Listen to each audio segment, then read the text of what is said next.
우리 오늘 말씀의 제목은 예수님의 제자는 행복하다 라는 뭔가 좀 이제 선포적인 그런 말씀이죠.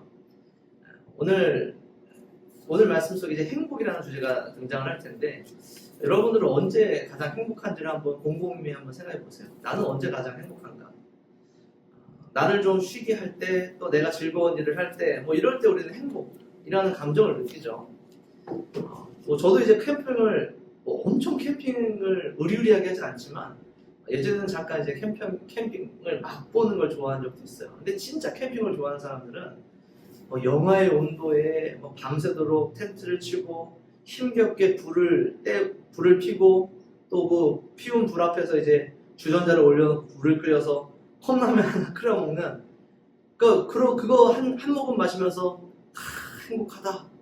또 거기서 이제 그 추워 죽겠는데 고기 구워 먹으면서 행복하다. 그 추운 밤을 어떻게 이제 그 침낭 속에서 자고 일어나서 아침에 그 새벽 공기를 마시면서 텐트를 탁 열고 나가면서 행복하다. 이런 식으로 이제 행복하다를 얘기하잖아요. 근데 이제 사실 캠핑을 그렇게 좋아하지 않는 사람들은 그게 왜 행복한지가 이해가 안 되는 거죠. 차라리 그 캠핑할 돈, 그 장비도 되게 비싸잖아요. 그 장비 살 돈, 챙겨가는 그런 물품들, 그 돈으로 차라리 좋은 호텔에서 하루 자고 수영도 하고 또 조식도 먹고 편하게 푹 자고 일어나면 그게 더 행복하지. 이런 식으로 생각할 수 있단 말이죠. 또 어떤 사람들은 고생해서 높은 산을 올라가는 그걸 또 행복으로 여기는 사람들이 있어요. 많은 산악인들 중에 또 그런 산악인들의 꿈은 가장 높은 데 오르는 거잖아요. K2라는 되게 위험한 산도 있고, 에베레스트라는 가장 높은 산도 있고, 이 산악인들이 이제 꼽는 여러 가지 꿈의 그 산들이 있어요. 그러면 죽을 고생을 하고 실제로 죽기도 하고, 그렇게 해서 올라가서 정상에서 그들은 행복하다라고 해요. 그러니까 이제 일반적으로 산 타기를 싫어하는 사람들은 저게 왜 행복한지 이해가 안 되는 거죠. 그냥 산은 멀리서 보는 게 좋지, 예쁘게. 왜 저기를 올라갈까? 이런 생각을 한단 말이죠. 그러나 진짜 산악인들은 그 행복을 아는 것이고, 진짜 캠핑족들은 그 행복을 아는 거예요. 이 얘기를 왜 하냐면, 그러면 진짜 그리스도인들은 어디서 행복을 느끼냐는 것이죠. 제가 아까 처음 말씀 시작할 때 여러분은 언제 행복하세요? 라고 물어봤지만 그건 저에게도 마찬가지입니다. 우리들이 느끼는 행복, 참 행복하다라는 그 행복이 세상 사람들과 별반 차이가 없거나, 그렇다면 우리가 정말 그리스도인이라고 할 수 있는가? 세상에 캠핑을 좋아하는 사람들, 혹은 운동을 좋아하는 사람들, 축구를 좋아하는 사람들, 낚시를 좋아하는 사람들, 수많은 어떤 매니아들이 있는데 그들도 그들만의 비밀한 행복들을 누리며 살아가고 있는데, 그리스도인들은 과연 어떤 행복이 있느냐라는 것이죠. 정말 어디에 행복하느냐라는 것이죠. 이게 정말 내가 성도로서, 예수님의 제자로서, 그리스도인으로서 느끼는 행복이구나라는 것을 언제 경험하느냐라는 거예요. 언제 그런 것을 느끼냐라는 거예요. 우리가 오늘 읽은 이제 예수님의 산상수훈의 시작 부분이죠. 마태복음 5장인데, 산상수훈으로도 잘 알려져 있고, 우리가 읽은 부분을 팔복이라고 우리가 잘 알죠. 그래서 8가지 복, 예수님 믿는 사람들에게 이런 복이 있구나 라는 것을 얘기하는 것 같아요. 그래서 말씀의 뒷부분 있죠. 천국이 저희 것이며, 그 다음에 위로를 받을 것이며, 기업 땅을 얻을 것이고, 배부를 것이고, 이런 복, 이런 복들을 얘기하는 것인 줄 알 수 있지만, 사실 오늘 본문은 조금 이제 지역하자면 이런 거예요. 5장 3절을 보세요. 심령이 가난한 자는 복이 있나니 천국이 그들의 것입니다. 요거를 원어로 그냥 바로 해석을 하면 이런 순서입니다. 행복하다. 심령이 가난한 자들은, 왜냐하면 천국이 그들의 것이기 때문이다. 그러니까 어디가 강조되는지 아시겠죠? 행복하다, 이 복이 있다라고 이제 번역이 됐는데, 행복하다가 조금 더 좋은 번역이라고 생각을 해요. 행복하다라고 예수님이 선포하는 거예요. 그 언덕 위에서 많은 사람들이 모여있는 그곳에서 예수님이 입을 열어 가르치시기 시작하는데, 그 첫 가르침이 뭐냐면 행복하다를 외치시는 거예요. 행복하다. 너무 행복하겠구나. 너무 복이 있겠구나. 어떤 그런 감탄사와 그런 사람들에 대한 칭찬과 어떤 박수라고 생각하시면 돼요. 아, 저 사람들 행복하겠다. 심령이 가난한 사람들. 왜냐하면 천국이 그들의 것이기 때문이다. 그 밑에 있는 4, 5, 6, 7, 8, 9, 10 다 똑같은 형식이에요. 행복하다를 먼저 외치고 그들이 어떤 사람인가에 대해서 얘기하고 그 이유에 대해서 얘기를 해요. 그래서 예수님이 오늘 이 말씀을 듣는 사람들에게 전달하시고 싶은 이야기는 야, 너희들 이런 복들이 좋은 선물들이 있다가 아니라 너희들에게 이런 행복이 있다는 거예요. 이게 행복하다는 거예요. 그러니까 여러분 오늘 이 말씀을 들으면서 아, 이게 정말 행복인가를 한번 곰곰이 되돌아보십시오. 한번 여러분들 스스로 한번 점검해 보세요. 야, 이걸 내가 행복이라고 생각한 적이 있는가? 아마 좀 충격적인 내용들이 될 것 같아요. 제 생각에는. 첫 번째 한번 보시면 예수님이 가장 먼저 행복하다라고 외치며 박수치는 존재들은 어떤 존재들이냐? 심령이 가난한 자들이라는 거예요. 심령이 가난한 자들. 우리가 이제 심령이 가난한 자들을 그냥 조금 이렇게 편안하게 생각하면, 쉽게 생각하면 마음이 궁핍한 자들, 뭐 이제 그 뒤에 나오는 것처럼 말씀에 굶주린 자들, 또 말씀에 가난한 자들, 그래서 말씀을 더 갈망하는 자들, 이 정도로 생각하지만 실제로 가난이 여기 안에 포함이 돼요. 인생에서 겪는, 사람으로서 겪을 수 있는 가난과 고난이 이 가운데 포함이 돼요. 그러한 가난과 고난 속에서 그들의 삶도 가난하지만 이 세상에서 경험한 이 가난보다 그들에게 무엇이 더 큰 가난이냐? 그들의 영적인 가난이 더욱더 그들에게 큰 가난인 사람들에 대해서 얘기하는 거예요. 이 예수님이 이 말씀을 시작하는 팔복 요 내용들이 사실은 이사야서와 시편과 굉장히 밀접한 관계가 있어요. 왜냐하면 시편에서도 계속해서 반복되는 내용이 뭐냐면 이런 사람들이 복이 있다. 이런 사람들이 행복이 있다. 이런 사람들이 칭찬받을 만하다. 막 이런 내용들이 계속해서 반복되는데 우리가 잘 아는 시편 1편 1절이 이렇게 시작하죠. 복 있는 사람은 악인의 꾀를 따르지 아니하며 이렇게 시작되는 시편들이 있잖아요. 이런 시편들의 공통점이 있어요. 복 있는 사람들은 복이 있다. 이런 사람들이 복이 있다. 어떤 사람들이 여호와를 의지하는 자, 전심으로 여호와를 구하는 자, 그의 길을 걷는 자. 이런 내용들이 계속해서 반복돼요. 시편 안에서. 그래서 이 심령이 가난한 자는 무엇이냐면 하나님의 백성들로 살아가면서 이 세상에서 거절당하고 이 세상에서 배척당하고 여호와를 믿는 하나님의 백성들 뭐 광야에서 배척당했죠. 가나안 땅에서 배척당했죠. 전쟁했죠. 그 다음에 다윗 왕국, 뭐 솔로몬 왕국, 그 이후에 이제 이스라엘 왕국들이 계속해서 이방인들과 전쟁하며 전투하면서 괴롭힘을 당했죠.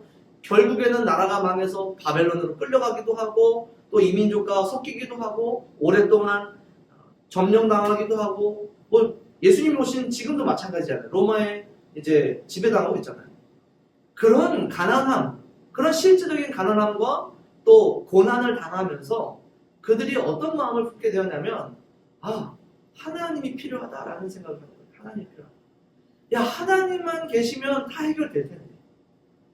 이러한 고난 가운데에서 나를 건져내실 수 있는 혹은 내가 회복할 수 있는 유일한 방법은 오직 하나님밖에 없다.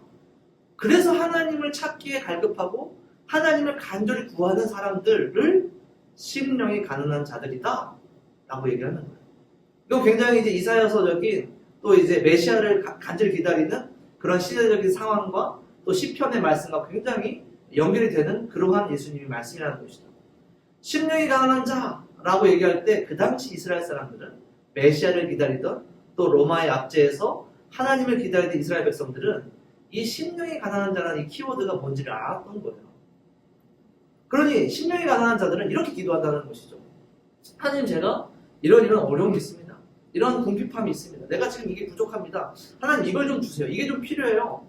라는 기도를 하는 자들이 심령이 가난한 자들이 아니라 진짜 심령이 가난한 자들은 누구냐면 하나님, 제가 이런 어려움이 있고 이런 궁핍함이 있습니다. 그런데 이 모든 것들이 하나님만 계시면 해결될 텐데, 하나님만 오시면 해결될 텐데, 주님께서 약속하신 그분만 우리에게 있으면 이 모든 게 다 아무 상관이 없어질 텐데 라며 기도하는 자들이 심령이 가난한 자들이 하는 것이죠. 그래서 마태복음 6장 보면 우리가 지난번에 이제 주기도문에 관한 이야기를 잠깐 말씀으로 나눴지만 그 주기도문에 대한 말씀 이후에 예수님께서 계속해서 기도에 대해서 얘기하시면서 이렇게 얘기를 하세요.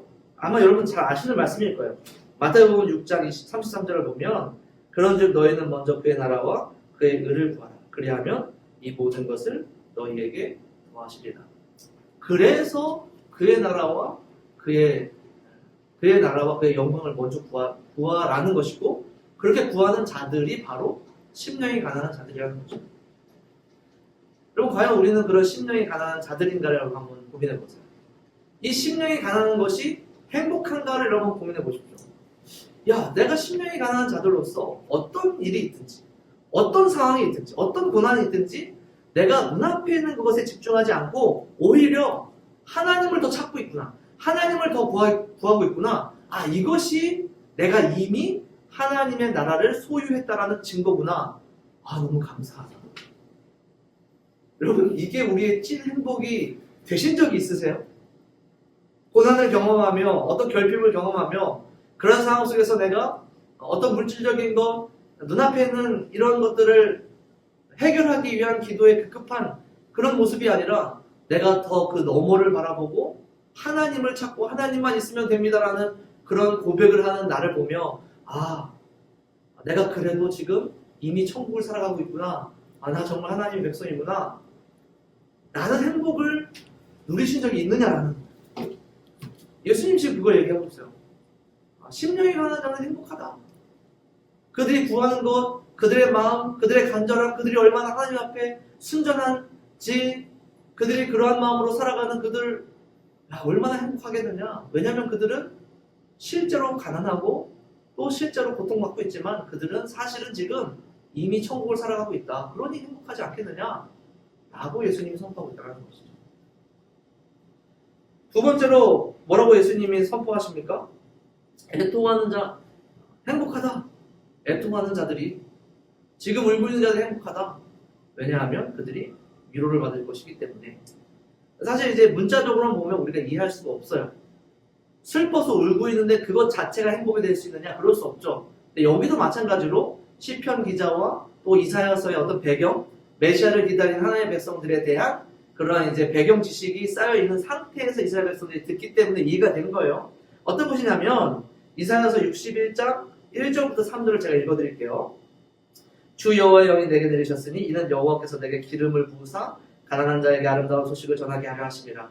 나를 보내사 마음이 상한 자를 고치며 포로된 자에게 자유를, 갇힌 자에게 노임을 선포하며 여호와의 은혜의 해와 우리 하나님의 보복의 날을 선포하여 모든 슬픈 자를 위로하되 무릇 시온에서 슬퍼하는 자에게 화관을 주어 그 죄를 대신하여 기쁨의 기름으로 그 슬픔을 대신하여 찬송의 옷으로 그 근심을 대신하고 그들이 의의 나무 곧 여호와께서 심으신 그 영광을 나타낼 자라 일컬음을 받게 하려 하십니다. 여러분 이 말씀 잘 아시죠? 이사야 말씀 어떤 배경인지 아시죠? 그들이 바벨론의 포로로 끌려가게 될 것이고 또 북이스라엘도 망해서 아예 그 나라가 지워진단 말이에요. 그런 상황 속에서 시온의 백성들이 슬퍼 울고 있는 거예요. 이게 어떤 얘기냐면 하나님의 백성으로서의 정체성은 있는데 또 하나님의 백성들에게 약속된 그들의 삶과 영광이 있는데 지금 그걸 잃어버린 거예요. 이게 어떤 것이냐면 하나님의 백성으로서 하나님의 나라에 살아야 되는 백성이 세상에 살면서 세상에서 살아가면서 경험하는 괴리 그것 때문에 슬픈 거예요. 예를 들어 바벨론에 끌려간 백성들이 있다 생각해 봅시다. 그들이 모두 다 울었을까요? 그들이 하나님의 백성들이 바벨론에 끌려갔단 말이에요. 유다 백성 남유다가 멸망해서 끌려갔어요. 그 끌려가서 물론 이제 그 먼 길을 죽을 고생을 하면서 가서 정착해서 살아가는 그 과정이 굉장히 힘들었겠죠. 그거에서 차별도 받을 것이고 또 그들이 가졌던 모든 것을 다 잃어버렸을 것이고 뭐 힘들게 이루말할 수 없겠지만 세대가 변하고 또 그곳에서 정착하고 그곳에서 어느 정도 살만하면 그들이 계속해서 울었을까요? 그들 가운데 몇이나 울었을까요? 그들 가운데 몇이나 옛 하나님의 나라의 영광을 그리워하며 울었을까요? 이것은 애굽의 노예로 살았던 이스라엘 백성들도 동일해요. 그들이 처음에 고생하고 또 억압받을 때는 얼마나 고통스럽겠느냐마는 마치 그들을 구원하러 온 모세를 오히려 핍박했던 것처럼 그들은 그 모세를 거절했던 것처럼 그들은 어느새 노예로서의 삶에 적응해져 버렸죠. 물론 고통스러워서 하나님께 부르짖는 기도가 하나님께 상달되었지만 그들도 모르게 노예로서의 삶이 적응되어져 버립니다. 뭐 이건 오늘 우리의 문제이긴 해요. 잘 생각해보세요. 우리가 하나님의 백성이지만 우리는 어디에 더 익숙한가? 하나님의 백성들로서 하나님의 영광, 하나님 안에서 누릴 수 있는 거룩한 기쁨, 그 안에서 사는 것이 우리에게 더 익숙한가? 아니면 세상 속에서 함께 저들과 살아가며 경쟁하고 노력하고 성취하고 무언가를 이루고 소비하고 또 벌고 이런 것들에 더 익숙한가? 우리는 무엇에 울고 있는가? 하나님의 백성이지만 하나님의 백성처럼 살지 못하는 나에 대해서 울고 있는가? 하나님의 나라에서 살아야 되지만 어디에도 하나님의 나라가 발견되지 않는 그 슬픔에서 울고 있는가에 대해서 생각해야 된다는 것이죠. 예수님께서는 무엇이 행복이냐? 지금 울고 있는 하나님의 백성들이 행복하다라고 얘기하는 거예요. 무엇 때문에 울고 있는 하나님의 백성들? 하나님의 나라의 영광을 그리워하며 울고 있는 하나님의 백성들. 하나님의 백성들의 삶이 얼마나 거룩하고 영스러운가에 대해서 그리워하는 하나님의 백성들. 그들은 위로받을 것이라는 거예요. 왜냐하면 마지막 때에 모든 것이 회복될 테니까. 그들이 기대했던, 그들이 염원했던 하나님의 나라와 그 거룩함, 그 영광스러운 삶이 그제서야 회복될 테니 주 예수 그리스도의 그때 우리에게 약속하신 메시아가 오시는 때에 그들은 위로를 받을 것이라는 것이죠. 그래서 행복한다는 거예요. 여러분 우리가 그리스도로 살아가면서 예수님을 믿으며 살아가면서 우리가 내가 원래는 세상에서 예수님을 몰랐다면 이렇게 살아갔을 텐데 저렇게 살아갔을 텐데 저들과 똑같이 아무렇지 않게 먹고 마시며 장가들고 애를 낳고 사망과 멸망은 다가오지만 그것도 모르고 그냥 그게 좋은 것처럼 살아갈 텐데 비록 내가 울고 있지만 비록 내가 온전히 그 영광과 그 하나님의 나라 가운데에서 내가 온전하지 못해서 지금 나는 울고 있지만 그러나 반드시 마지막 때에 나는 거기서 행복할 것이다. 라는 마음으로 살아가는 것이 우리에게 행복이다라는 것이죠. 참 이게 우리에게는 어려운 말씀이에요. 내가 그런 것을 행복으로 여긴 적이 있는가? 내가 하나님의 백성으로서 나의 삶이 그렇지 못한 것에 대해서 눈물을 흘리며 다시 오실 메시아를, 다시 오실 예수 그리스도를 기다리는 그 마음이 나에게 행복인가를 여러분들 한번 고민해 보시라는 것이죠. 그 다음 말씀을 한번 또 봅시다. 온유한 자, 행복하다라고 예수님이 외치면서 누가 행복하다라고 얘기하냐면 온유한 자가 행복하다라고 얘기하고 있어요. 이 온유한 자도 우리가 생각할 때는 그냥 착한 사람 생각하잖아요. 화를 잘 내지 않는 사람, 또 침착한 사람, 부드러운 사람, 성품이 그런 사람에 대해서 생각하면서 그들이 어떤 복을 받느냐? 땅을 받는다. 그래서 예수 믿는 사람들에게 이렇게 얘기하는 거예요. 여러분 온유하셔야 됩니다. 화를 잘 내지 마십시오. 어떤 사람을 만나든지 여러분 그들과 온유하게 대하시면 여러분들 반드시 세상 사람들에게 선대받을 겁니다. 아브라함이 그랬지 않습니까? 이삭이 그렇지 않습니까? 그들이 그래서 땅을 차지하지 않았습니까? 여러분들 온유하다면, 믿음으로 온유하다면 여러분 살면서 많은 이 세상에 복을 누릴 수 있습니다. 여러분들 세상 사람들도 여러분들 선대할 겁니다. 그래서 경제적인 유의, 또 땅을 기업으로 받고 뭐 이런 얘기들을 간혹가다 그렇게 이해하시는 분들도 계시지만 오늘 이 말씀도 이사야서와 시편 안에서 이해해야 돼요. 온유하다라는 건 어떤 온유를 얘기하냐면 지금 이스라엘 백성들이 처한 상황 가운데에서 온유해야 되는 거예요. 아까도 얘기했지만 애통하는 상황인 거예요. 하나님의 백성들이 그들의 영광을 잃어버린 상황이고 세상에 압제를 당하는 상황이에요. 그들 때문에 불합리를 당하고 있는 상황이고 손해를 당하는 상황이에요.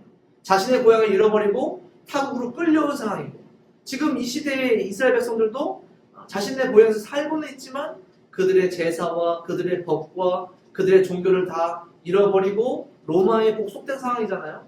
그런 속에서 그들이 온유해야 되는 거예요. 누구에게? 세상에게.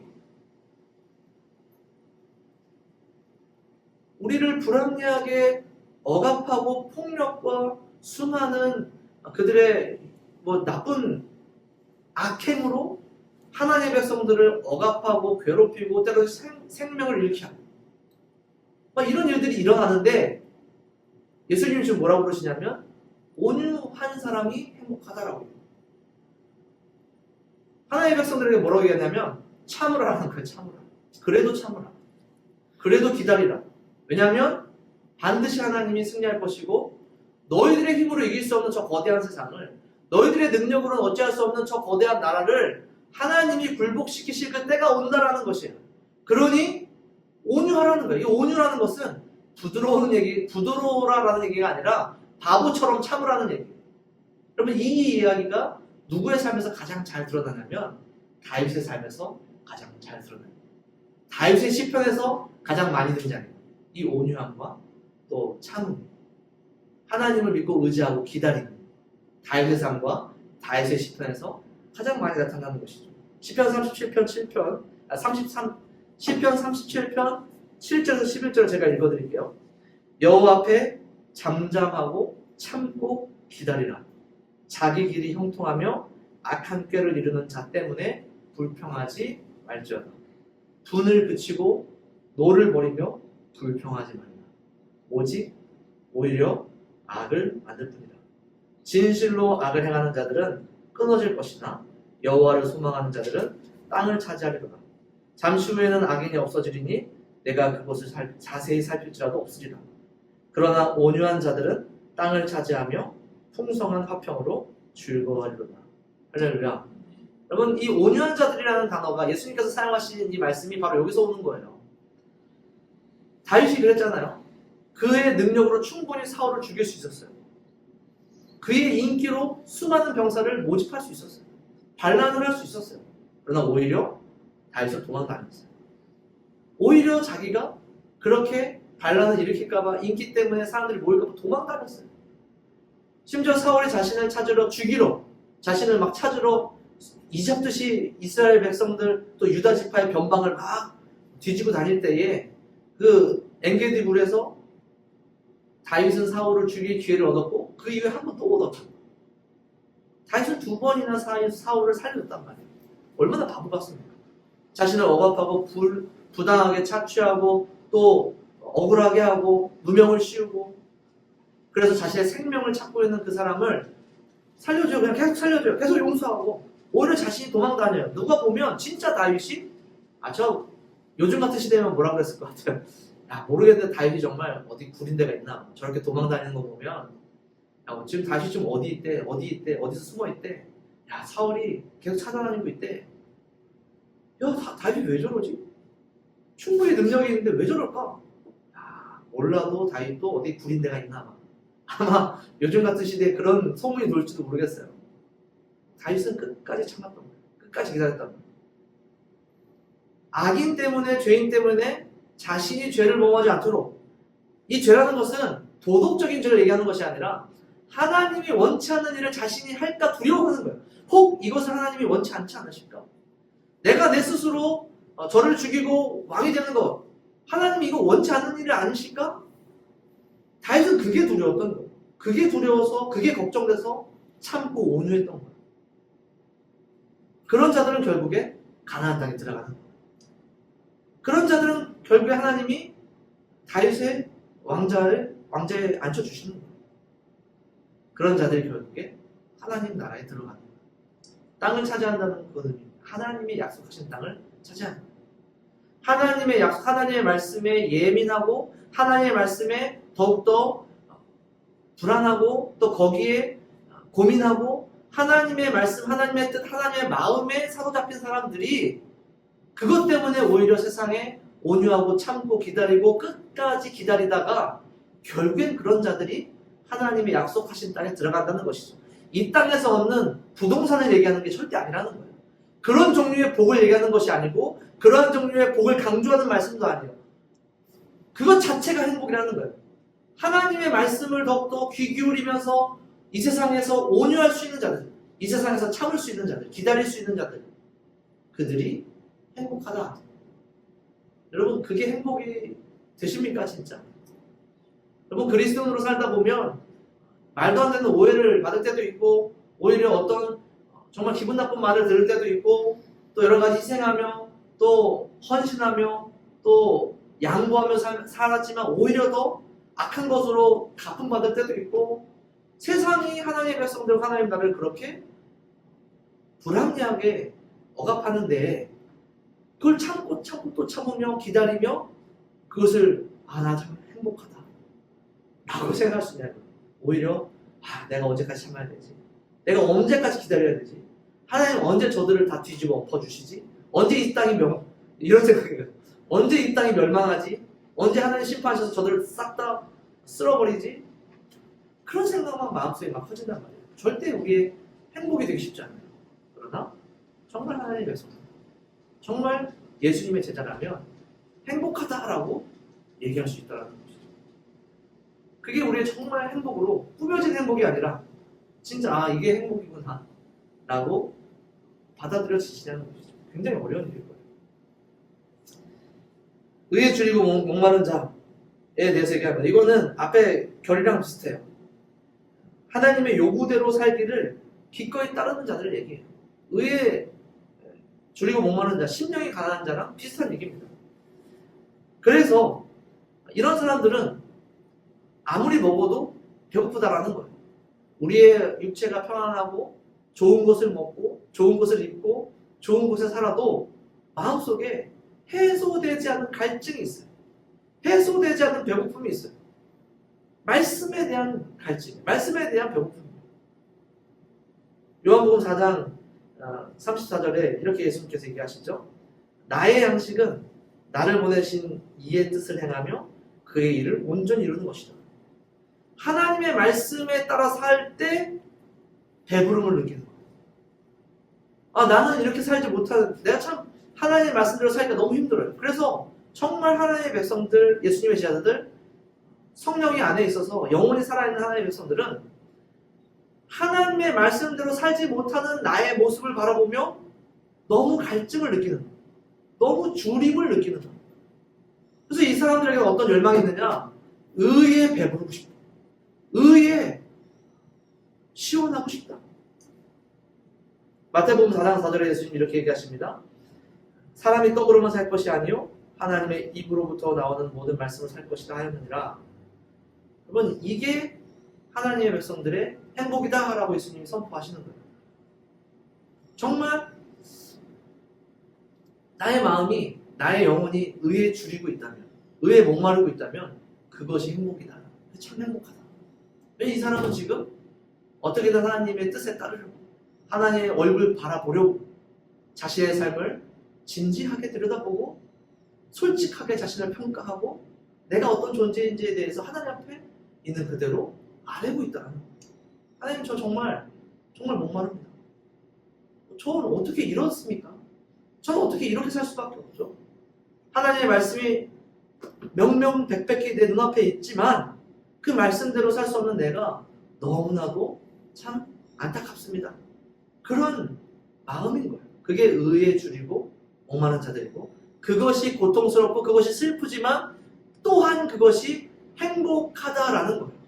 그런 마음으로 살아가는 우리가 행복하다. 왜냐하면 그러한 자들은 결국에는 배부를 것이기 때문에 우리에게 약속하신 하나님 나라가 완성되는 그때, 아니 예수 그리스도께서 이 땅에 하나님의 나라를 시작하시면 우리에겐 그러한 배부름을 맛보게 되는 순간들이 있다는 것이죠. 예수님 때문에, 예수님을 의지하여서, 성령님을 의지하여서 여러분들의 삶의 순간순간 그런 것들을 경험하시길 바라요.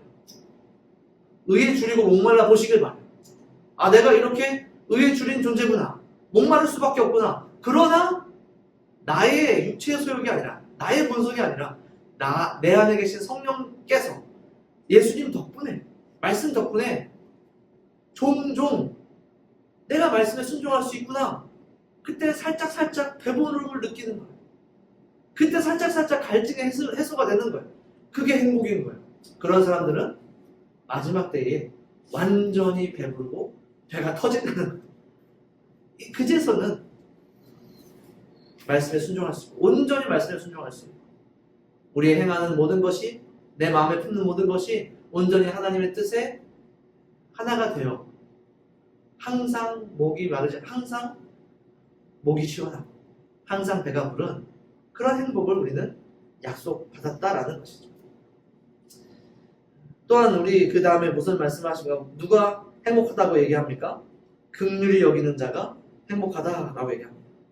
긍휼히 여기는 자, 누군가를 동정하는 자를 얘기하는 것이 아니에요. 나보다 상황이 안 좋은 자들, 나보다 가난한 자들, 나보다 약한 자들을 바라보면서 아유 저 사람 불쌍하다 라는 긍휼을 얘기하는 것이 아닙니다. 이 긍휼은 무엇을 얘기하냐면 죄인을 용서하는 긍휼을 얘기해요. 하나님께서 자기 백성들을 바라보시며 긍휼히 여기셨다 할 때 물론 하나님과 우리의 어떤 존재적인 격의 차이가 분명히 있죠. 능력의 차이와 영광의 차이가 있어요. 그것 때문에 하나님이 우리를 긍휼히 여기시는 것이 아니라 우리의 죄 때문에 우리를 긍휼히 여기시는 거예요. 우리의 죄를 보면서 아 참 불쌍하다라고 느끼시는 거예요. 이게 성경에서 얘기하는 긍휼이에요. 그래서 예수님께서 누구에게 행복하다라고 선언하시냐면 긍휼히 여길 줄 아는 자들, 긍휼히 여기는 자들. 이 세상에 살아가면서 악과 죄를 바라보며 여기에 전제가 있습니다. 그 악과 죄 때문에 애통할 수밖에 없고 또 온유할 수밖에 없고 그러니까 끝까지 참을 수밖에 없고 그렇게 힘들게 살아가고 있지만 나를 힘들게 하고 나를 울게 하고 하나님의 백성의 영광과 그 빛을 앗아간 그 죄와 세상과 악을 바라보면서 긍휼히 여길 수 있는 사람들에게 행복하다라고 얘기하는 거예요. 여러분들 아마 이거 다 경험하셨을 거예요. 여러분 그들을 긍휼히 여길 수 있습니까? 세상을 긍휼히 여길 수 있어요. 지금도 전쟁하면서 하루에 수만 명씩 수백 명씩 미사일 한 방으로 막 싹 사람들을 죽여버리는 그 전쟁, 그것을 일으키는 주체들, 그 전쟁을 일으키는 나라들, 심지어 우리 주변에서 아무 이유 없이 하루 한 끼 때문에 사람을 죽이고 돈 몇 푼 때문에 사람을 죽이고 심지어는 자신의 즐거움 때문에 쾌락 때문에 사람을 죽이고 이런 살인자들이 넘쳐나는 세상들이고 그런 사람들이 주변에 있잖아요. 자신의 이익 때문에 자신의 이익 때문이라면 얼마든지 남을 헐뜯을 수 있고 모함할 수 있고 그들을 위기에 빠뜨릴 수 있고 그들을 위기에 빠뜨리면서 자신이 더 승승장구하고 잘 살고 배부르게 자신을 배불리는 사람들이 얼마나 많아요. 그런 세상을 보면서 그런 사람을 보면서 참 불쌍하다라고 여러분 느끼시냐고요. 저들을 보면서 참 저 사람들 불쌍하다. 물론 저들의 악과 죄가 참 끔찍하고 하나님의 분노와 또 거룩한 분노가 일지만 동시에 참 불쌍하다 라는 마음이 여러분들 있냐는 것이죠. 그게 주님의 제자들, 하나님의 백성들이 가진 행복이라는 거예요. 그런 마음을 가질 수 있는 게 행복입니다. 왜냐하면 그런 자들은 오늘 말씀해 보십시오. 긍휼히 여김을 받을 것입니다. 그러한 마음을 가질 수 있는 자들, 그러한 마음을 가지고 있는 자들이 바로 하나님으로부터 그 죄를 용서함을 받을 수 있는 자들이라는 거예요. 하나님의 용서를 경험한 자들이라는 것이죠. 그래서 참 행복하구나. 나도 그러한 하나님께서도 나를 바라보면서 이렇게 참 추악하고 경멸스럽고 참 분노가 일 나라는 존재를 하나님이 나를 긍휼히 여겨주셨구나 라고 행복해할 수 있다는 거죠. 여러분 그러한 행복이 여러분들이 있는지 한번 되돌아보세요. 예수님께서 신랄하게 비판한 사람들이 긍휼이 없는 사람들이었어요. 이 당시에 누구를 가장 많이 비판하셨죠? 바리새인들과 서기관들과 대제사장들을 비판하셨죠. 마태복음 9장에 보면 예수님께서 이렇게 얘기하십니다. 너희는 가서 내가 긍휼을 원하고 제사를 원하지 아니하노라 하셨듯이 무엇인지 배우라. 나는 의인을 부르러 온 것이 아니요 죄인을 부르러 왔노라.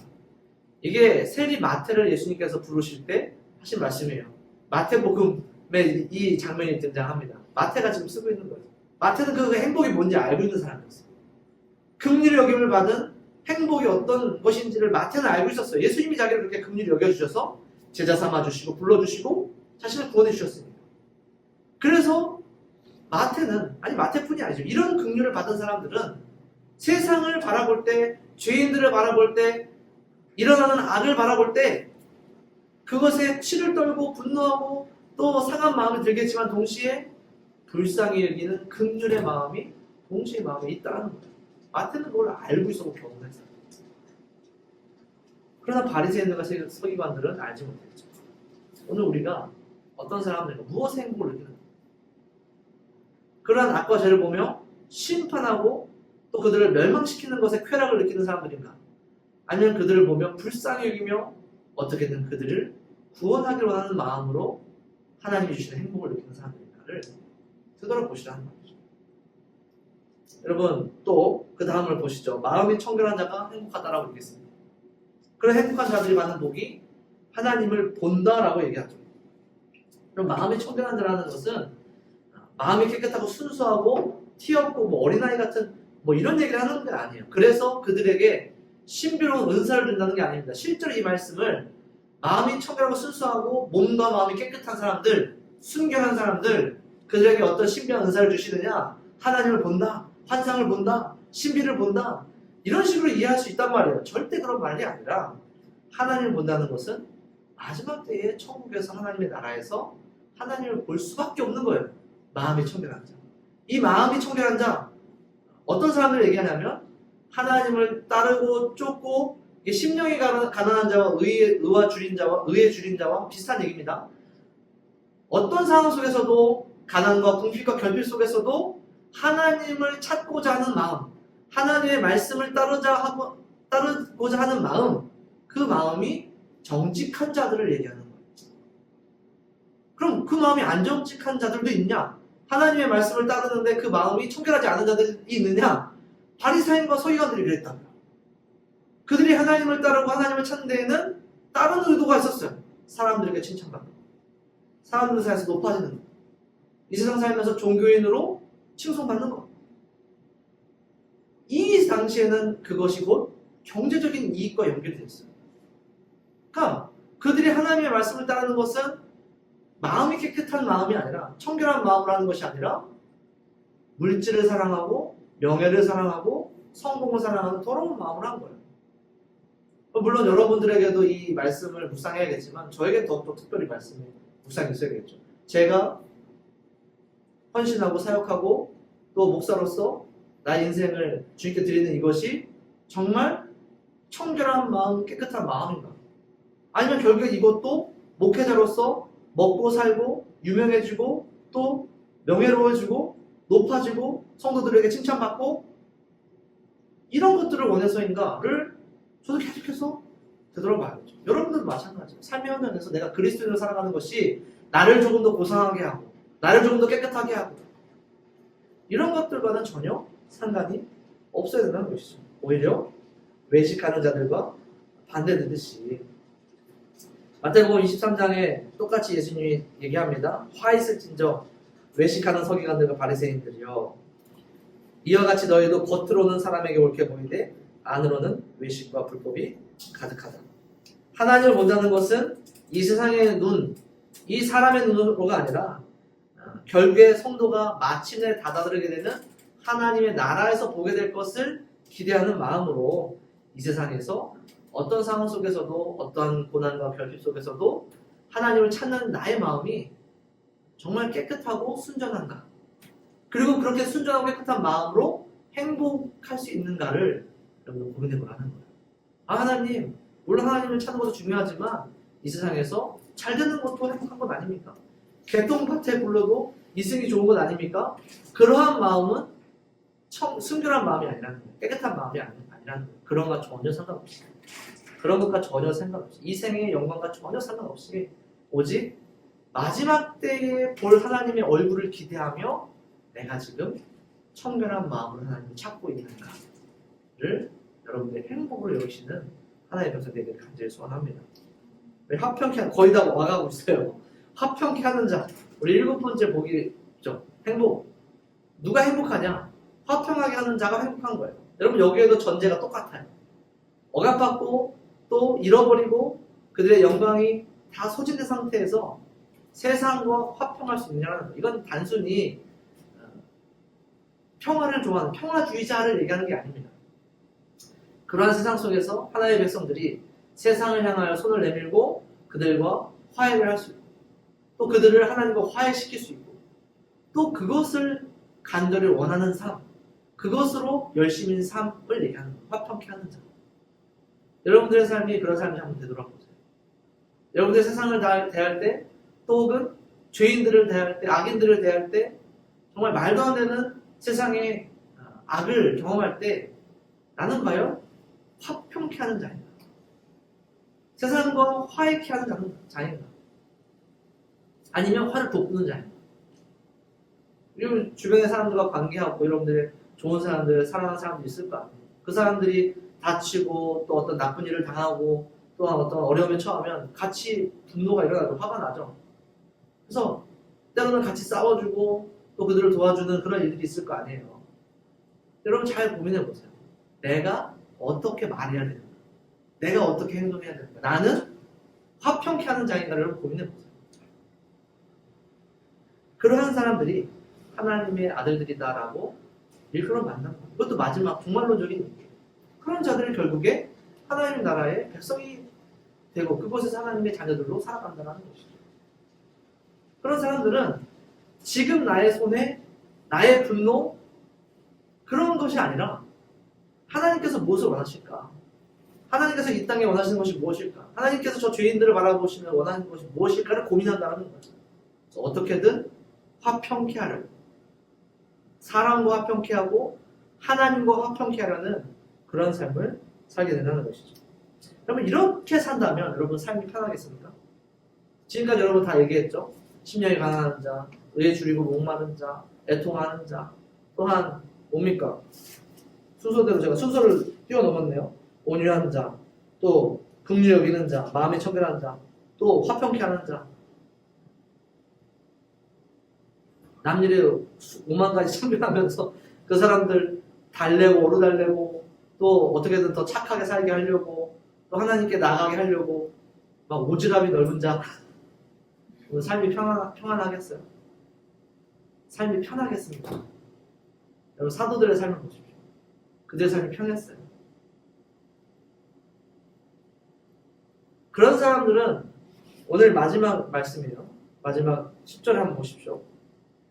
의를 위하여 박해받을 수밖에 없어요. 하나님의 말씀대로 살기 위해서 박해받을 수밖에 없어요. 그것이 행복이라는 거예요. 예수님이 말씀하시기를. 그것은 곧 예수님께서 말씀하신 이 행복, 하나님의 백성들의 증거, 제자들의 증거대로 살아가고 있다는 증거이고 그렇게 의의 박해, 말씀을 따라 살기 위해서 받는 박해, 어려움, 고난 이런 것들을 받는 것 자체를 행복이다라고 선언하고 계시다라는 거예요. 여러분 우리가 정말 말씀 따라 살려고 막 이렇게 오지랖 부려가면서 오만 사람들 다 친견하고 기도해주고 도와주고 또 때로는 말도 안 되는 불이익을 당하면서까지 끝까지 참고 인내하면서 어떻게든 하나님 영광 되게 하려고 살아가면서 애쓴단 말이에요. 고난 당한단 말이에요. 그게 행복하냐는 거예요. 진짜 행복하냐고.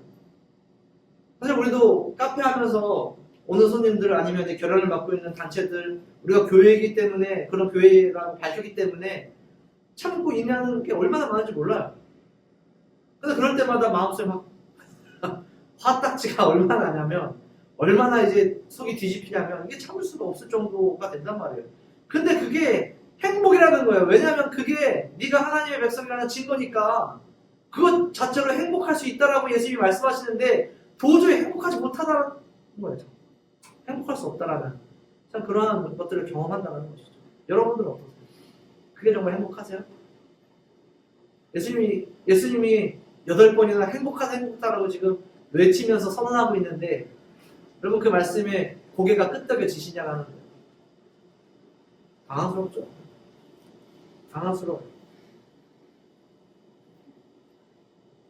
이사야서에 하나님께서 똑같이 말씀하세요. 이사야서 51장 1절입니다. 의를 따르며 의를 위해 박해가는 자의 어떤 모티브죠. 의를 따르며 여호와를 찾아 구하는 너희들은 내게 들으지 딴 사람들 말 듣지 말라는 거예요. 의를 따르며 여호와를 찾아 구하는 자 내 말씀을 간절히 소원하고 그렇게 원하고 갈구하는 너희들 힘들고 어려울 때는 왜 자꾸만 다른 데 말을 듣냐라는 거예요. 오히려 그럴 때 더욱 나의 말을 들으라. 내게 들으라. 라고 하나님이 얘기하시며 51장 7절에 이렇게 얘기합니다. 의를 아는 자들아 마음에 내 율법이 있는 백성들아 너희는 내게 듣고 그들의 비방을 두려워하지 말라. 그들의 말 듣지 말라. 그들의 비방에 놀라지 말라. 내게 들으라는 거예요. 그때 하나님이 무슨 말씀해 주냐면 복이 있다라고 얘기해 주시잖아요. 참모 복이 있다. 나를 위해서 박해받고 나를 위해서 고난당하고 나를 위해서 생명을 걸고 인생 걸으면서 애쓰는 너희들은 참 복이 있다. 칭찬받을 만하다. 행복한 존재들이 아닌가? 라고 예수님이 직접 그 말씀을 해주시고 계시다. 사랑하는 성도 여러분, 여러분들에게 이런 행복이 있기를 간절히 소원합니다. 물론 이 말씀이 우리에게 정말 100% 다 행복으로 다가오지 않을 때가 더 많을 거예요. 그런데 큰 차이가 있어요.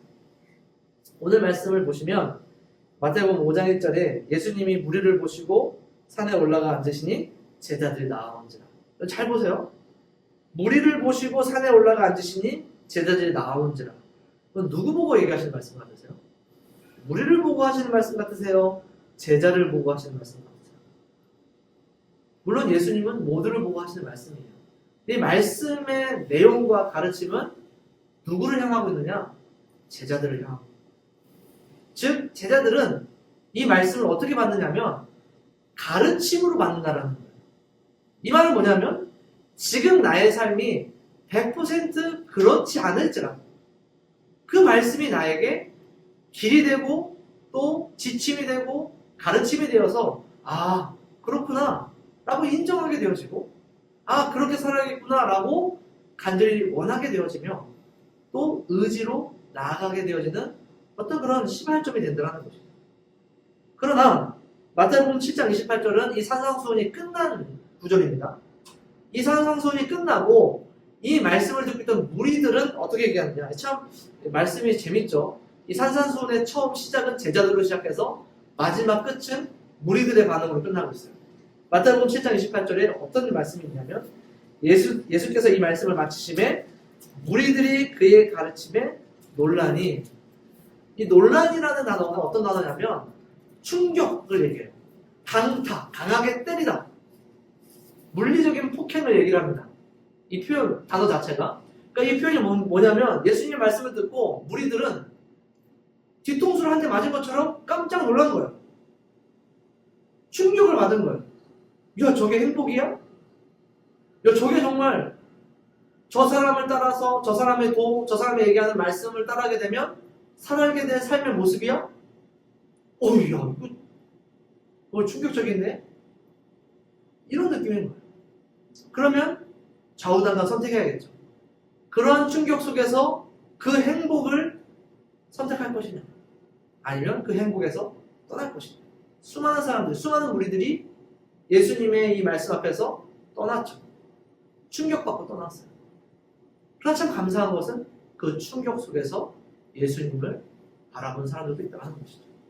사랑하는 성도 여러분, 오늘 이 말씀이 우리에게는 충격이 될 수도 있어요. 사실 내가 제자인 줄 알았는데 내가 그 행복을 진짜 행복인 줄 알고 살고 있었지만 예수님의 말씀을 들어보니 야, 이게 어떻게 행복이 될 수 있지라고 충격을 받을 수 있어요.